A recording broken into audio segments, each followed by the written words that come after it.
이제 2015년을 보내고 2016년을 맞이합니다. 정말 2015년에는 다사다난했던 그 한 해죠. 왜냐하면 저 세월호 사건으로부터 시작해서 많은 국가적인 문제가 있었습니다. 또 8월 달에는 전쟁의 신호가 있어서 온 백성들이 긴장을 하고, 이게 지금 전쟁이 터지냐, 전쟁이 안 일어날 건가 일어날 건가에 대해 조바심을 가졌어요. 여러분, 이 경기뿐만 아니라 세계 내의적으로는 그렇고, 저 외적으로는 IS라는 사람들이 나타나서 수많은 문제를 일으키고 지금 온 세계가 긴장하고 있습니다. 경제는 빨간불이 들어와서 너나 할 것 없이 어려움을 겪고 있는 이 시대에 우리가 어떻게 해야 될 것인가 하는 생각을 해보는 것이죠. 2016년에는 과연 우리에게 소망이 있을 것인가? 2015년에는 한 해야 가라, 이 한 해가 지나면 새로운 한 해는 뭔가 소망이 있겠지, 그런 기대를 가지고 우리가 새해를 맞이하는 거 아닙니까? 그런데 오늘 본문을 읽었던 저 에스겔 시대에도 그랬다는 거예요. 이 에스겔 시대에 소망이 없었습니다. 얼마나 소망이 없었으면 저 에스겔이 무릎을 꿇고 날마다 그 그발강가에서 기도를 했겠습니까? 하나님 살려주시오, 살려주시오, 우리의 소망이 없습니다, 이 나라에 소망이 없습니다, 살려주시오, 살려주시오. 날마다 그발강가에 와서 여러분 시간만 나면 와서 무릎을 꿇고 기도하는데, 하나님께서 어느 날 이 에스겔을 데리고 어디를 가는 거예요. 기도하는 중에 환상 중에 보았겠죠. 이 환상 중에 이 사실을 보았을 거예요. 그 어느 산골짜기로 데리고 가는데, 그 산골짜기에서 쫙 하나님이 뭘 보여주는데 보니까 온 산에 뭐가 있느냐, 모든 산의 골짜기마다 마른 뼈들이 가득한 거예요. 그런데 하나님께서 물어보는 거죠. 에스겔아, 이 뼈들은 살겠냐? 그렇게 물어보는 거예요.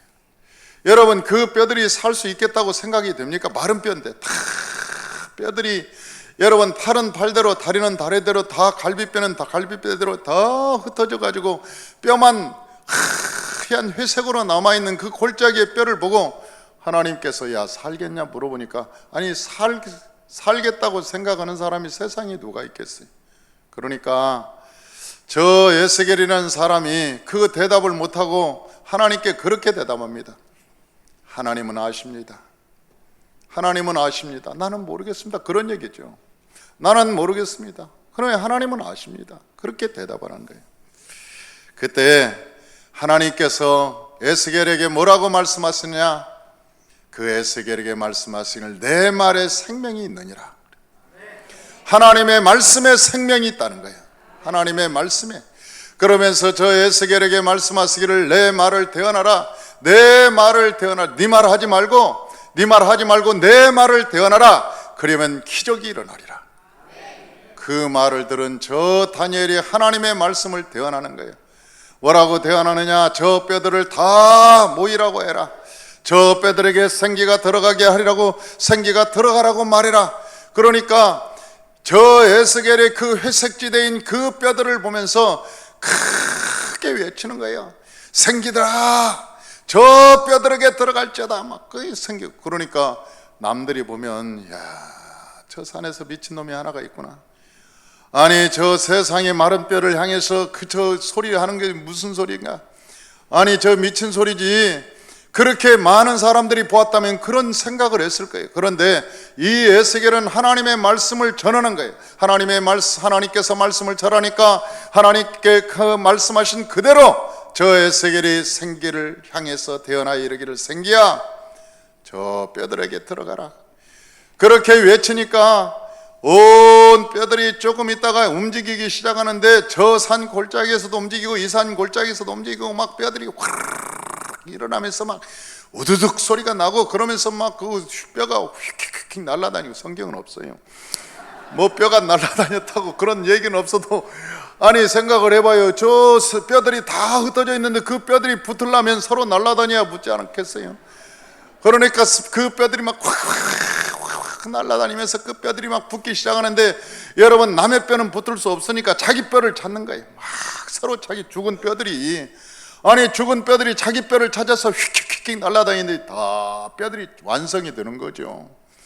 여러분 사람이 완성이 뼈들이 쫙 완성이 되는데 나중에 보니까 사람이 송장이라, 여러분 살도 없고 거기에 근육도 없고 여러분 거기에 힘줄도 없고 그런 뼈들만 쫙 형상만 있는데 그게 여러분 해골이지. 그러니까 하나님께서 다시 말씀합니다. 야 에스겔아, 내 말을 대언해라. 그러니까 그 에스겔이 뭐라고 대언할까요? 저 뼈들이 이제는 연락해서 딱 다 붙었으니까 저 뼈들 위에 살이 붙고 힘줄이 생기고 그 가죽이 덮이라고 말이라. 그러니까 그 에스겔이 다시 하나님의 말씀을 대언합니다.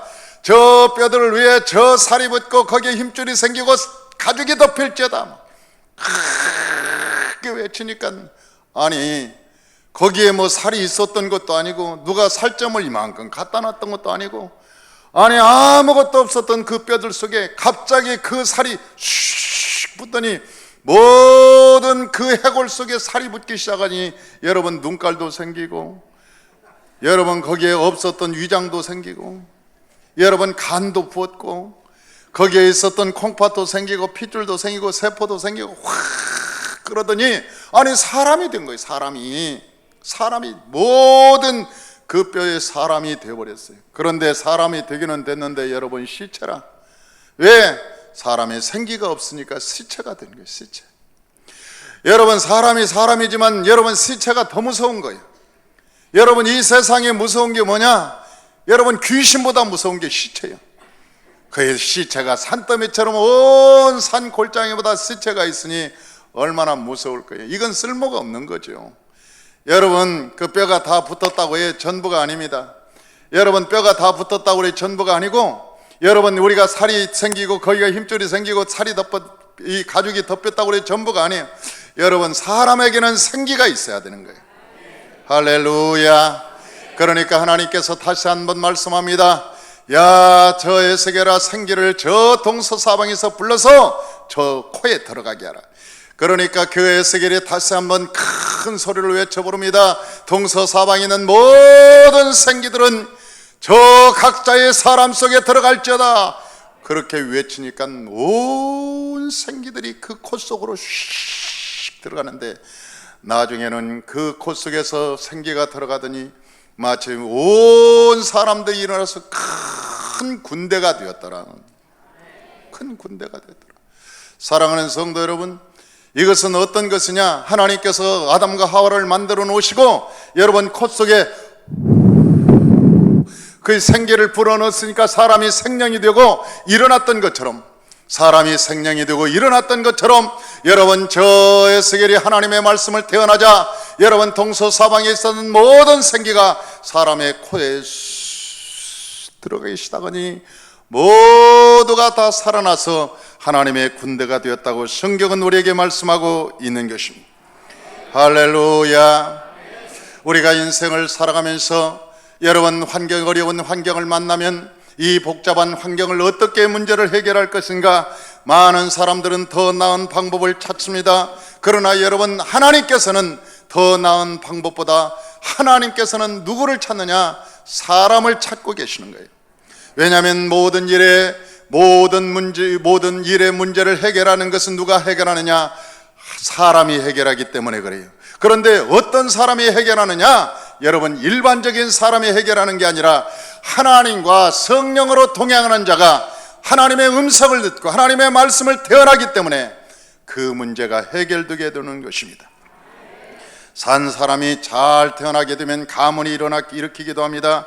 여러분 나라와 국가를 세우기도 합니다. 한 기업을 일으키기도 합니다.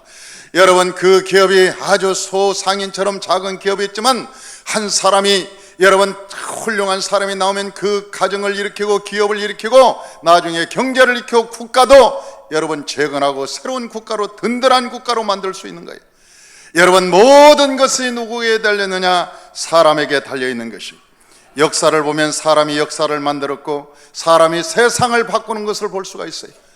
여러분, 성경을 보면 성경에서도 사람을 중요하게 생각합니다. 왜냐하면 모세가 그러한 사람이었기 때문에 그렇습니다. 여러분, 저 모세가 태어나기 전만 해도 이스라엘 백성들은 노예로 살았어요. 그런데 하나님께서 그 모세 한 사람, 그 한 사람을 통해서 노예의 모든 노예를 종지부를 찍고 여러분 노예 해방을 시키고 그 사람들은 자유인이 되어서 하나님의 나라를 세우고 여러분 국가를 만들어가는 것을 우리가 볼 수 있습니다. 모세가 아니었다면 불가능했습니다. 모세가 아니었다면 불가능했을 거예요. 여러분, 저 여호수아가 아니었다면 요단강을 건너지 못했을 것입니다. 또한 젖과 꿀은 가나안 땅을 점령하지 못했을 것입니다. 하나님께서는 저 누구를 찾느냐? 한 사람, 저 모세를 하나님은 찾았어요. 여러분, 한 사람, 저 여호수아를 찾았어요. 그런데 여러분, 그들이 여러분 하나님의 성령의 충만함을 받지 않을 때는 모세는 80세의 노인에 불과했습니다. 여러분, 양을 치는 저 스나이 반도에서 양을 치는 사람에 불과했습니다. 그런데 저 모세에게 어느 날 성령이 임하였고 그 성령이 임하자 모세 80세였던 저 모세가 민족의 지도자가 되는 거예요. 할렐루야. 저 다윗은 목동이에 불과했습니다. 형제보다도 가장 덜 떨어진 사람이었습니다. 형제 축에도 못 끼고 형제들은 다 여러분 깎아 옷을 입고 사무엘이 올 때 여러분 그 사무엘 앞에 다 서 있는데 유일하게 목동으로 서 있던 사람이 누구였느냐 하면 다윗이었어요. 형제에 끼지 못했어요.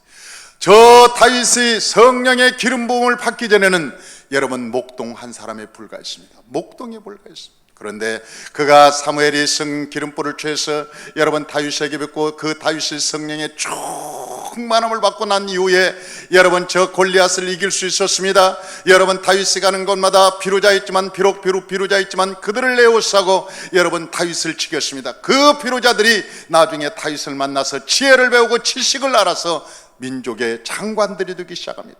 다윗과 만났던 사람들이 행복했던 사람들이 여러분 복 있는 사람을 만나면 복을 받게 되는 거예요. 복 있는 사람을 만나면 그 사람도 존귀하게 되는 거예요. 여러분 그 비루자 있지만 다윗을 만난 모든 사람들이 훗날에 여러분 이스라엘 민족을 이루는 기관을 이루는 기둥들이 됩니다. 왜? 다윗이 여러분 목동이었지만 성령의 기름 부음을 받고 난 뒤에 하나님이 그를 사용하기 시작하는 거예요. 여러분 여호수아라고 하는 사람은 저 모세의 시종 여러분 종에 불과했습니다. 모세가 어디를 가든지 늘 물그릇을 들고 따라다니는 사람이었습니다. 여러분 모세가 산에 올라가면 산에 수건을 들고 따라다니는 사람이었습니다. 그런데 저 여호수아가 여러분 저 군대 장관이 되고 총사령관이 되고 이스라엘의 지도자가 되어서 가나안 땅을 점령한 것은 신명기를 보니까 그에게 하나님의 신이 임하였더라. 하나님의 신이 임하였더라. 할렐루야. 여러분 우리가 뼈가 맞춰지고 여러분 거기에 살이 붙고 힘줄이 생기고 가죽이 덮였어도 여러분 생기가 없는 사람은 죽은 시체와 별반 차이가 없듯이 우리가 사람은 사람이지만 하나님의 성령의 기름 부음이 없고 성령의 충만함을 받지 않으면 여러분 우리가 인간적인 삶으로 이 세상에 영향력 있는 삶을 살아갈 수 없다는 거예요. 결국 산다는 것은 나를 위해서 내가 잘 먹고 잘 살고 잘 입고 사는 것이 그들의 목적이 되지만 남을 위해서 영향력을 주고 축복의 통로자, 비전의 통로자, 복음의 통로자로는 살 수가 없다는 거예요. 사랑하는 성도 여러분, 저와 여러분이 복음의 통로자, 축복의 통로자, 비전의 통로자가 되기 위해서는 모세와 같이 다윗과 같이 여호수아와 같이 하나님의 성령의 사람이 되시기를 주의 이름으로 축원합니다. 저 초대교회 때도 마찬가지입니다.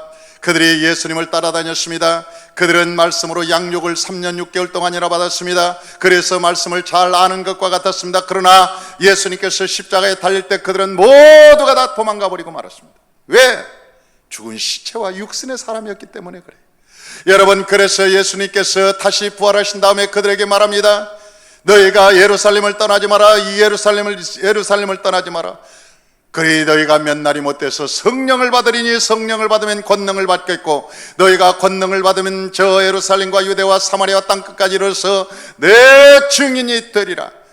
여러분 성령을 받아야 너희가 내 제자가 되리라고 말씀하셨습니다. 저 베드로는 배신자였습니다.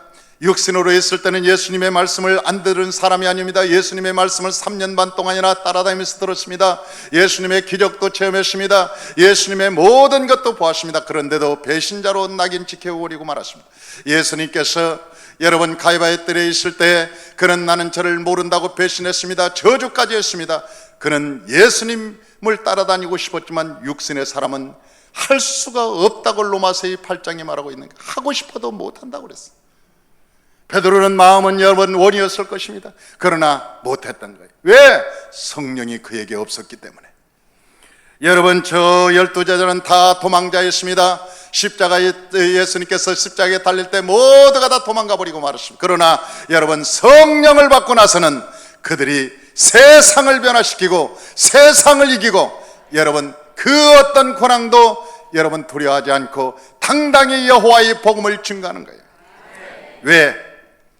그 사람들이 그 안에 하나님의 성령이 계시기 때문에 그러는 거예요. 할렐루야. 성령이 함께 한다는 것은 이것처럼 중요한 것입니다. 그런데 누가 성령과 동행하냐는 것입니다. 성령은 어떤 사람과 동행하느냐는 거예요. 성령은 어떤 사람과 동행하느냐. 다 같이 따라서 합시다. 성령은 주님의 뜻에 동의하는 자에게 임한다. 성령은 주님의 뜻에 동의하는 자에게 임한다. 할렐루야.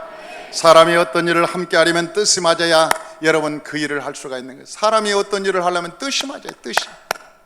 그래서 아브라함은 하나님께서 가나안으로 가자고 말할 때 그 말에 동의를 했습니다. 그곳이 어떤 곳인지 알 수 없었습니다. 그런데 하나님을 믿고 그 하나님의 말씀에 동의를 한 거예요. 모세는 애굽으로 가자고 말씀하실 때 그는 하나님의 말씀에 동의를 했습니다. 에녹 같은 사람은 하나님과 300년과 동행했습니다. 그것은 에녹이 하나님의 말씀에 동의했기 때문에 그렇습니다. 이처럼 성령과 함께 가기 위해서는 우리의 동의가 필요하다는 거예요. 할렐루야. 그런데 어떤 동의가 필요하냐는 거예요. 우리가 하나님이 쓰는 사람은 하나님께 동의가 필요한데 어떤 동의가 필요하냐. 첫째는 방향에 대한 너희가 동의하느냐. 너희가 하나님께서 성령께서 인도하는 그 방향에 따라서 같은 방향으로 갈 것을 동의하느냐. 동의하냐. 어떤 사람은 북쪽으로 가고 어떤 사람은 남쪽으로 가고자 하는데 어떻게 같이 길을 갈 수가 있겠어요? 어떤 사람은 악을 행하고자 하고 어떤 사람은 의를 행하고자 하는데 어떻게 같이 갈 수가 있겠어요? 어떻게 멍에를 메고 같이 갈 수가 있겠어요? 도저히 같이 갈 수가 없는 거예요. 그래서 우리가 성령이여 내가 성령과 함께 살기를 원합니다. 그렇게 살기를 원하는 사람은 주님의 뜻에 동의를 해야 하는데 어떤 것에 동의하느냐? 방향성에 대해서 동의를 해야 돼. 하나님, 주님이 가시는 곳에 나도 가겠나이다. 주님이 인도하는 대로 순종하겠나이다. 이 방향에 대해서 여러분 동의해야 돼요. 두 번째는 목적에 대해서 동의를 해야 됩니다. 만약 목적지가 다르다면 여러분 다른 길로 가고 말 거예요. 목적지가 다르다. 우리가 생각하는 것이 이 땅에 가려면 여러분 언젠가는 두 사람이 헤어지고 맙니다. 여러분 저와 여러분이 성령님과 동행하려면 성령께서 목적지가 어딘가를 물어보고 우리에게 그 목적지를 향해서 네가 갈 마음이 있느냐 의지가 있느냐 할 때 저와 여러분이 아멘 주님 내가 천국에 갈 의지가 있습니다. 내가 천국을 목적지로 두고 있습니다. 이 세상의 목적지가 아니라 천국이 나의 목적지임을 알고 내가 의지를 갖고 주님과 동행하겠나이다. 여러분 그렇게 동의를 해줘야 성령께서 우리를 들고 사랑하게 되는 것입니다. 어떤 사람들이 함께 동행하자고 하면서도 여러분 서로 이야기가 다르면 전혀 그 동행하는 데 재미가 없을 거예요. 어떤 사람은 권투 얘기만 하고 어떤 사람은 축구 얘기만 하고 계속 축구 얘기만 하는데 어떤 사람은 그 축구에는 전혀 재미가 없는데 권투 얘기만 계속 한다면 언젠가는 여러분 서서히 그 가는 길이 지치고 말 거예요. 여러분 서령 부부라 할지라도 성격이 너무 맞지 않으면 함께 여행한다는 것이 너무 불편하고 힘든 여행이 될 것입니다. 요즘 화두가 되고 있는 대기업의 이혼 문제가 세상을 시끄럽게 하고 있습니다. 그런데 그 이혼 사유를 보니까 뭐라고 나와 있느냐? 한 사람은 사업가의 아들이요, 한 사람은 장군의 아들이라 대화법이 너무나 다르다는 거예요.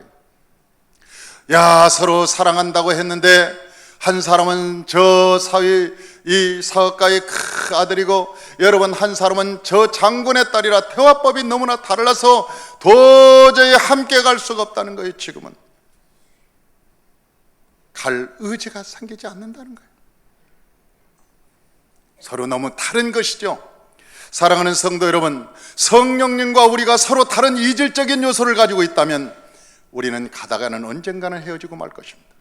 가다가 내가 포기하고 말 것입니다. 나는 재미없어, 나는 성령님과 동행할 수 없어, 나는 여기까지야, 나는 여기까지만 가고 싶어. 성령께서는 우리에게 거룩한 길을 가라고 말씀하실 것입니다. 성령께서는 천국의 소망을 두라고 말씀하실 것입니다.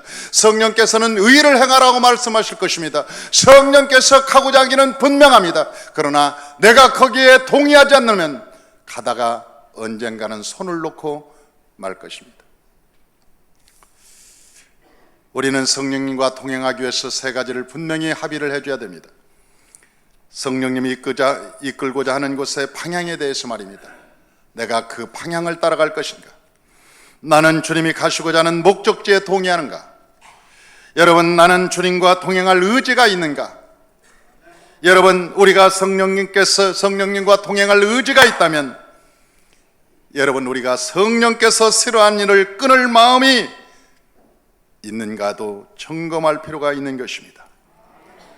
성령님이 싫어하는 것을 끊을 준비가 되어 있는가? 만약 이것이 확고하다면 우리는 성령님과 동행할 수 있을 것입니다. 저는 오징어를 참 좋아합니다. 그런데 그 오징어를 먹으면 체합니다. 그 오징어가 구수하고 참 맛있는데 오징어를 먹으면 꼭 체해요. 그래서 며칠간 앓습니다. 몸이 알아요. 그런데 오징어를 좋아하니까 또 먹어요. 그리고 또 체해요. 그리고 며칠간 고생합니다. 그런데 제가 체하지 않는 방법이 있어요. 안 먹으면 되는 거예요. 그것은 굉장히 간단한 방법입니다. 여러분, 내가 아무리 좋아해도 여러분 그 오징어를 먹는 것을 체하기 때문에 여러분 내가 그 오징어를 안 먹으면 되는 거예요. 안 먹고 여러분 그러면 체할 리가 없는 거예요. 영적인 세계도 마찬가지죠. 우리가 성령님과 동행하기 위해서는 성령께서 싫어하는 일을 삼가면 성령님과 동행할 수가 있는 것입니다. 우리가 끊어야 할 것들 중에는 내가 가장 좋아하는 친구들과 함께 공유할 수 있는 것일 수도 있습니다. 내가 가장 좋아하는 것일 수도 있습니다. 그래서 어떤 사람은 저에게 이렇게 물어봅니다. 목사님, 만약 저에게 그러한 것을 요구한다면 저는 너무나 외로울 것 같습니다. 눈물이 날 것 같습니다. 사람들이 저를 떠날 것 같습니다. 그리고 저를 미쳤다고 놀릴 것 같습니다. 이렇게 수많은 사람들이 말할 것입니다. 그리고 저는 목회하면서 수많은 이야기를 들었습니다. 그리고 어느 젊은이는 저에게 와서 울면서 얘기했습니다. 목사님, 너무나 외롭습니다. 죽을 만큼 외롭습니다. 오늘 밤에도 식사를 했습니다. 많은 사람들이 옛 친구들을 다 끊어내는 것을 보았습니다. 내가 한 사람 한 사람 얘기를 들으면서 내가 대견하다는 생각이 들었습니다. 여러분, 그 과정을 지나야 됩니다.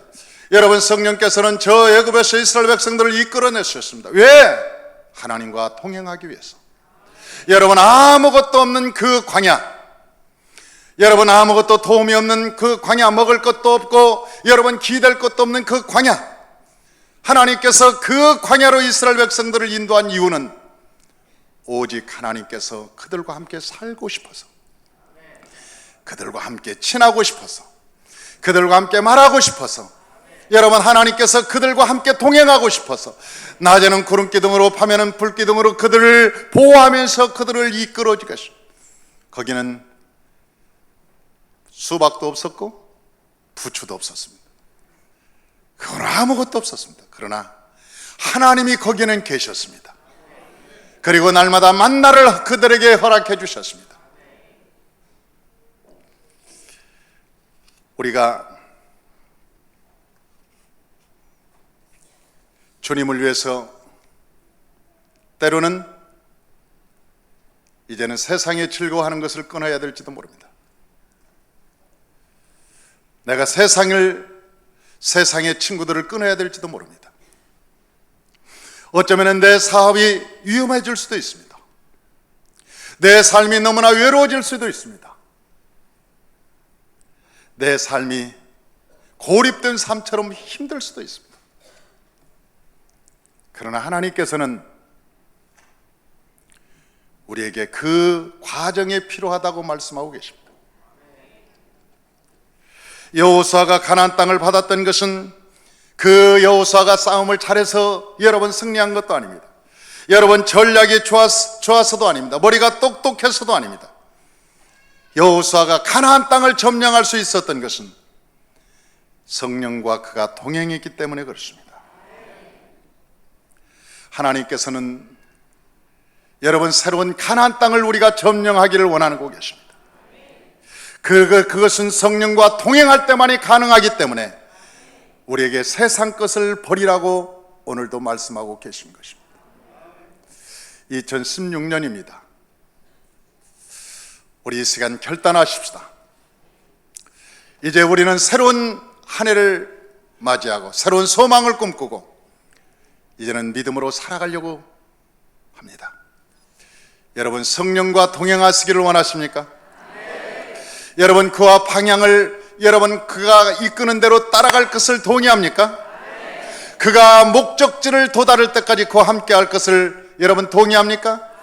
여러분이 의지를 가지고 그분과 함께 할 것을 동의합니까? 여러분 그렇게 동의함으로 하나님께서 여러분을 푸른 초장 쉴만한 물가로 인도하시고 또한 저 여호수아와 함께 했던 성령께서 여러분과 함께 하심으로 미지의 새로운 세계를 점령하고 새로운 꿈을 꾸고 수많은 전리품을 얻는 새해가 되시길 주 이름으로 축원합니다. 여러분의 힘이나 능력으로 얻는 전리품이 아니라 하나님이 여러분에게 주시는 놀라우신 축복의 전리품, 은혜의 전리품, 생명의 전리품이 가득하시기를 주 이름으로 축원합니다. 기도하겠습니다.